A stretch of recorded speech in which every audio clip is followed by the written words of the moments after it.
기병이 없었다. 그것이 전부였다. 윤관, 평생을 붓과 함께 해온 고려의 문신. 나이 57에 이르러 처음으로 무거운 갑옷을 입었으나 그가 마주한 첫 전장은 참혹한 무력감뿐이었습니다. 명분은 높았으나 실전은 차가웠고 고려의 보병들은 여진의 말발굽 아래 낙엽처럼 쓰러졌습니다. 여진의 완안부는 이미 야만의 껍질을 벗고 거대한 제국의 골격을 갖추고 있었습니다. 고려가 평화의 타성에 젖어 잠든 사이 북방의 늑대들은 강철의 발톱을 갈아세웠던 것입니다. 패배의 굴욕으로부터 3년, 그는 왕 앞에 무릎을 꿇고 새로운 군대를 청했습니다. 싸우는 방법을 바꾸지 않으면 이길 방도가 없습니다.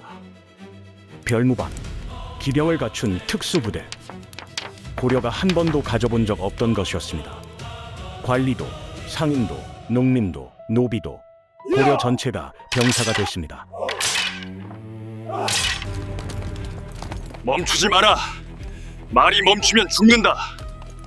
패배를 기억하는 모든 고려인이 스스로 병사가 되기를 자처했습니다.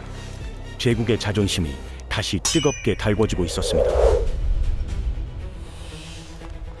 천일의 시간을 벼리고 다듬었습니다. 오직 단 한 번의 진격을 위해 준비된 강철의 파도. 17만. 고려 역사상 단일 원정군으로는 최대 규모의 대군이 북방의 하늘을 가렸습니다.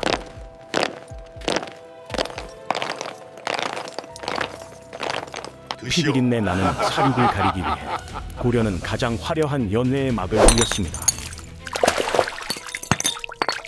35개의 여진 촌락이 단숨에 무너졌습니다. 나를 별무반의 따르지 말고 말발굽은 멈추지 않았고 저 문을 적의 막아라. 비명 소리는 북방의 찬 바람 속에 흩어졌습니다.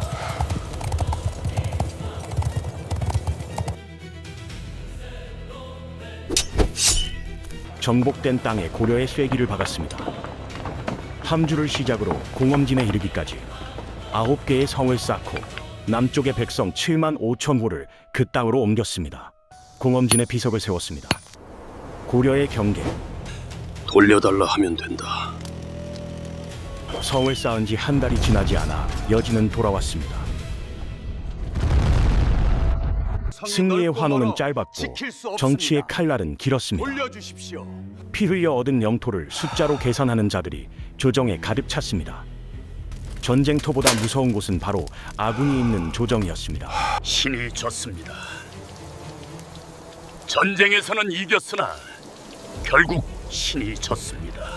1109년 단 1년 7개월의 영광을 뒤로하고 예종의 옥새가 반환 서류 위를 무겁게 눌렀습니다. 올 때와 같은 길이었고 방향만 달랐습니다.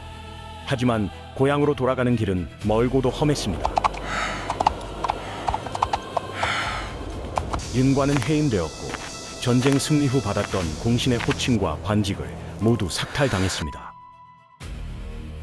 그는 조용해졌습니다. 그리고 그의 갑옷도 조용해졌습니다. 장군, 제가 왔습니다. 그 땅에 1111년 정벌의 쥐역 윤관은 쓸쓸히 숨을 거두었습니다. 조정은 그를 외면했으나 백성들은 알고 있었습니다.